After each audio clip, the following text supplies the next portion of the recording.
Glenn will be very much part of the afternoon program. So what we're trying to accomplish through this program, and let me know if I'm blocking this view.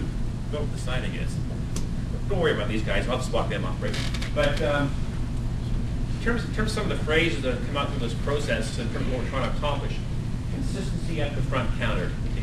And what we mean by that is, in terms of what we're trying to accomplish with this series, the two series, first in the couch and now in the Comox, is that not only will you have inter-departmental alignment, but then inter-municipal alignment in terms of people having the same message, the same understanding, so that there is consistency when people are coming, when developers who are operating in different communities are coming forward for their project, if they're hearing the same message. That's an important part of what we're trying to accomplish here. So in terms of the curriculum, because remember this is a continuing education program, so you can get credits, in terms of professional engineers or planners, whatever, for your participation.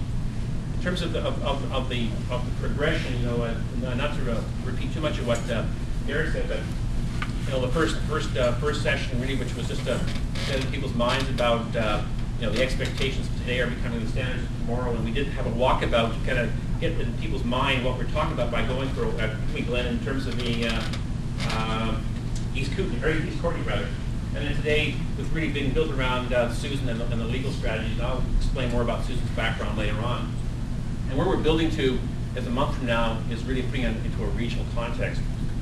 So just to refresh for those who were here and those who are new, what we did accomplish last time, what people learned was this transition from single-purpose stormwater management to multi-objective rainwater management. And then another key message was to get to the big picture, it starts with the smallest pieces. And that's really part of the theme today, is looking at the smallest pieces, because it's fine to have the highfalutin words and all that kind of stuff, but it's the actions on the ground at a site level that add up. And what we've seen up to now is cumulative impacts, but what we believe is the flip side of a problem is an opportunity, and so those cumulative impacts can become cumulative benefits if you do things differently. And the last thing we focused on last week was the stormwater guidebook. This document here, which was published in 2002, and I was the project manager and primary author, and the chair of the guidebook steering committee was Mr. Peter Law, Ministry of Environment. Everyone knows you, don't they, Peter? Hi, Peter, hi. Anyway, he was a great chair, and it was a great document because we were forward-looking at that time, and so now we have the benefit of 6 years of experience and the lessons we've learned and the adjustments we can make, and that started being reflected in how we're approaching things today. So in terms of today, in terms of your learning outcomes, well, there's three things. One is, some of you have already got your green infrastructure guide. I guess the rest of them will get it later on. Right? Yes. And, like this. Yes. So that's a document that Susan authored. And that will become a very valuable resource to you. I know that Derek kept saying we're going to have this paperless series, but we said, but we got to give them something. You can't expect them to download it all. And as Peter can tell you, that was one of the issues with the guidebook. Remember, originally, here the guidebook was only available by downloading, and that causes actually a lot of problems, didn't it? Because at some point you actually have to be able to give people a paper copy. And really, another message will be about accepting risks when choosing a new path and looking for the benefits from the result. That was really one of Susan's key messages coming out of the Couch series. So what we try to do here is capture some of the key messages from before and how we bring them forward. And the third bullet, being after you told your story at Couch and when we were debriefing, and remember Kate Miller said, there was some great things that Dean said, but in terms of the building inspectors, how many building inspectors here today? 1, 2, good, okay, we have a couple. But the simple message that you said, but maybe didn't quite resonate, was if it's a dirty site, then no inspection. And you'll be elaborating on this point when we get into the afternoon discussion. So these are your three kind of learning outcomes today. They'll kind of guide how we're moving forward with the presentation of information.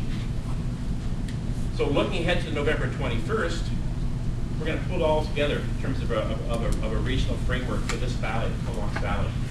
And so then we hope that everyone here will be back, including the town of Comox again. So Glenn, you're here. Who else was from Comox? Marvin. Right. So good. Okay. So this is all part of how we're going to pull it together, and the theme will be nature knows no boundaries. And Kevin's always got these great slides of street intersections where you're able to say there's 3 jurisdictions at that intersection, right?